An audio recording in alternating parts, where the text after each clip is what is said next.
Hello and welcome to CVG's Killzone Shadowfall E3 special. I'm joined by Dan Dawkins. Hello. And Tim Weaver. Hello. I'm Tim Clark, and we're about to hear from Joel Gregory, the deputy editor of Official PlayStation Magazine, who's been playing the game over at E3, and this is what he thinks of it. Hi there, welcome back to E3 2013, and I'm joined by Official PlayStation Magazine's deputy editor, Joel Gregory, who has been to see Killzone Shadowfall on PS4. Joel, tell us about it. What was it like? It's good, see and play. I got about 20-25 minutes worth of hands-on, a mission quite near the start of the game.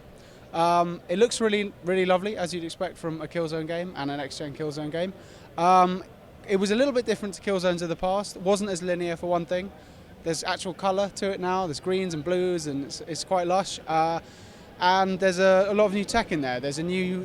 You've got a sort of drone friend who's called the Owl. So basically, it's a drone that you can deploy. It has 4 modes. To switch between modes, you swipe the little touchpad on the PS4 controller. Actually works really nicely, so you can tell it to go into attack mode. It'll go off and just shoot people. You can send it to do like a pulse attack, which is like an area thing which knocks people out so you can attack them. You can get it to put up a shield in front of you, which you can shoot through, but the bad guys can't. And what else can you get it to do? Oh yeah, you can get it to make zip lines, so you can get down from high places or across gaps and stuff like that. Basically gives you different ways of tackling a given situation. So the level I was playing was a really quite wide expanse. It wasn't corridors anymore, and using Mr. Owl and the tools at your disposal, you can tackle it kind of any way you want. Fantastic. And previous Killzone games always felt like quite sort of heavy, like you're driving a tank almost, really chunky. And that has come under some criticism. Some people like it, but how does this one feel in comparison? Does it still feel that heavy feel to it, or does it feel a bit lighter on its feet? It's quite chunky and like driving a tank. I don't think they want to get rid of that. I think that this is something which, as you say, some people don't like it, but it distinguishes Killzone from a lot of shooters. You are a big guy wearing a big suit, and it's still big and it's still heavy. However, you're not quite as all guns blazing this time. I did a stealth section. You've got this cool device where you tap up on the D-pad and it sounds like an echo pulse, and it allows you to see kind of the outlines of the bad guys around you, so you can plan stealth attacks and stuff like that. So they're kind of adding to the gameplay mechanics, but not stripping away the kind of bare essentials of a Killzone game. So lads, I had a slightly sinking feeling at the end when Joel kind of conceded that it still had that weightiness that Killzone is perhaps renowned for. Perhaps it would be unrealistic to expect them to sort of change the vibe of the game or the feel, although they have changed elements of it. It's much more open world, which is unusual for that sort of shooter. And it is much brighter looking, long draw distances. It's definitely going to be a visual powerhouse. The people I've been reading have been saying it's the best looking of the PS4 launch games. But do you feel excited about playing it? Frankly, not at all.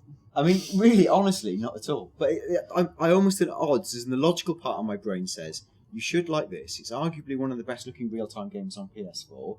They've shaken up the formula, which is what we asked, as in, don't just set it in horrible brown disgusto world. So they've set it in the jungle, or large sections of it. They've even removed a more verdant planet, isn't it? Yeah, exactly. And they've got rid of the sort of the sheer linearity of it. So sections of the new game will be open world, other sections will be linear. They try to tick off all the things people have complained about, but there's something about it. Whether it's the legacy and the fact that sort of, fairly or not, you sort of think Guerrilla Games aren't going to craft something truly stupendous. A little bit like you might feel about maybe Crytek being utterly cruel, or if it's just the fact feel like they sit together a little bit in they're both high-profile shooter studios who are unbelievable at doing graphics, but don't quite get the feel right. Tim, what do you make of Killzone?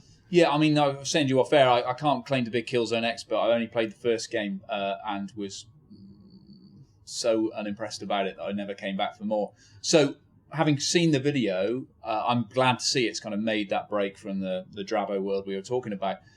The irony is, talking about Crysis, is that actually the videos they showed at E3 look pretty Crysis-like. They got that kind of jungle and that kind of feel to it.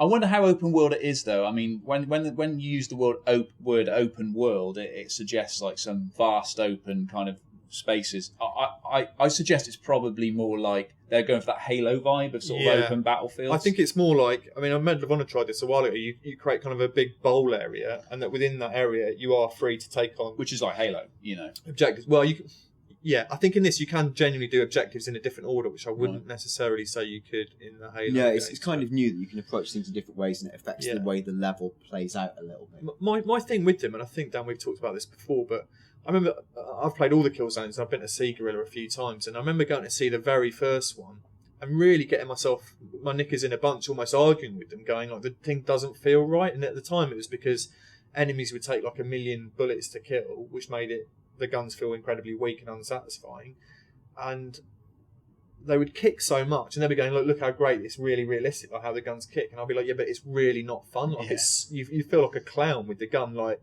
jumping around like an otter you pulled out of the river in your hands. That's a terrible analogy. And I still have always felt like whichever way they tweak it, they always get it sort of slightly wrong. Just that core feel.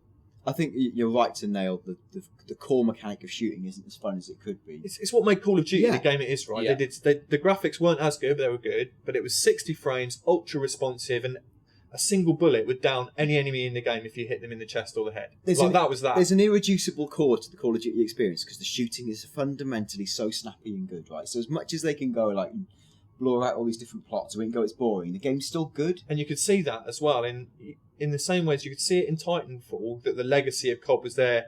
You could just see in the kind of whip crackness of the way it was being played.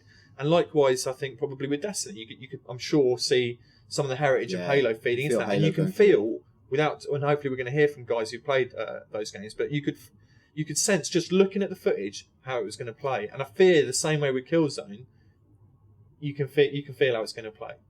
The fundamental thing to get right in a shooter is feel, and it's like I know that it's not an intangible thing because you program it, you put it into a computer, and it's science, but it is almost intangible because some shooters have it and some shooters don't. And like Halo is a shooter as an example where it does take a lot of hits to down an enemy, but not so much in Halo 4, but certainly before, the weapons all felt good. But you're absolutely right. But it does better visual rewards when a guy starts being hit by the plasma rifle. You see them sort of like the effects and the reaction, the sound cues. Sound's a big part of it. So Call of Duty's always been really strong on that. There's one other thing I think is a big problem with the Killzone series. I mean, I'll throw this question out. But who's the hero of Half-Life? Gordon Freeman. Yeah. Okay. Right. Who do you play in Resistance 3? Do you know? Just like a dude. Remember his name? Nathan Hale.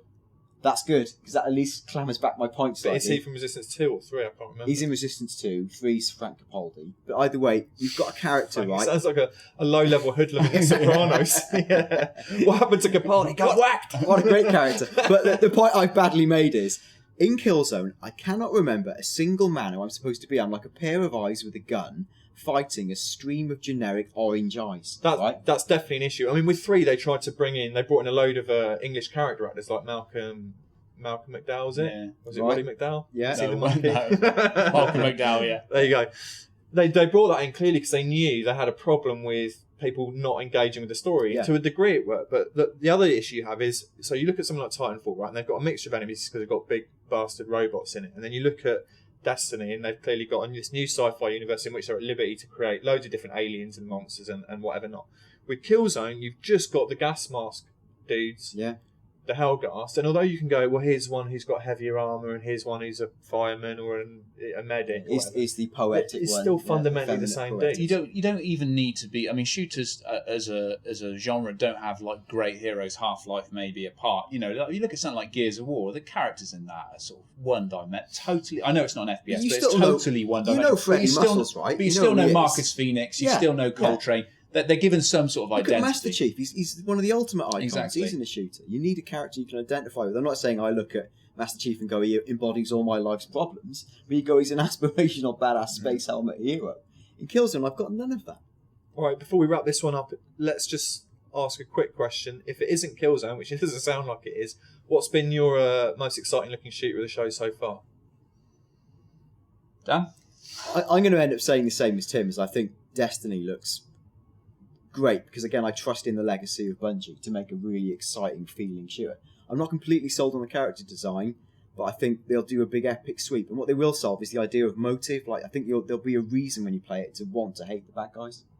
Yeah, I mean, I agree. I mean, the world's going to be good. I'm personally not a fan necessarily of Bungie's mythology and their world building. I know it's not an FPS. I thought You don't like the talking plant? no, I don't like the little.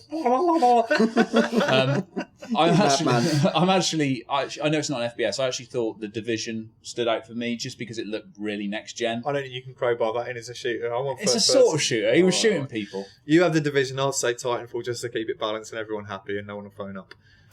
Keep watching CVG, keep watching the YouTube channel. Don't forget to subscribe and we'll be back with many more reaction videos over the course of the show.